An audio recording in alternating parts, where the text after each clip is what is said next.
జగన్ మొన్న మధ్యన ఓటమి తర్వాతన ముందు ఒక ప్రెస్కు ఒక స్టేట్మెంట్ ఇచ్చారు. ఆ తర్వాతన ఎమ్మెల్సీలు అలాగే ఎమ్మెల్యేలు గెలిచినటువంటి వాళ్ళు, ఎంపీలు అలాగే ఓడిన అభ్యర్థులు వాళ్ళందరితో వరుసగా సమావేశాలు పెట్టారు. వాళ్ళందరితో మాట్లాడారు, వాళ్ళని మోటివేట్ చేసే ప్రయత్నం చేశారు. ఆ తర్వాతన ఏదైతే అసెంబ్లీలో ప్రమాణ స్వీకారం తర్వాతన పులివెందులకు వెళ్ళారు, సొంత నియోజకవర్గంలో. అక్కడ 2 రోజుల పాటు ఉన్నారు, అందరితో మాట్లాడారు.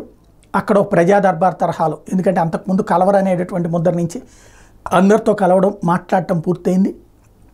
ఆ తర్వాత అక్కడి నుంచి బెంగళూరు చేరుకున్నారు. ఆ తర్వాత జరిగిన ప్రచారం చూసాం. డీకే శివకుమార్ కలిశారు, డీకే శివకుమార్ని బతిన్లాడుకున్నారు, కాంగ్రెస్లో విలీనం చేయబోతున్నారు. దాన్ని డీకే శివకుమారే తోసిపుచ్చినటువంటి చూసాం. అదంతా పక్కన పెడితే ఇప్పుడు బెంగళూరు టూర్ ముగించుకుని మళ్ళీ తాడేపల్లికి చేరుకుంటున్నారు. 3 రోజులు అదే 24న వెళ్ళినటువంటి ఆయన ఇప్పుడు మళ్ళీ ఇంటికి చేరుకుంటున్నారు.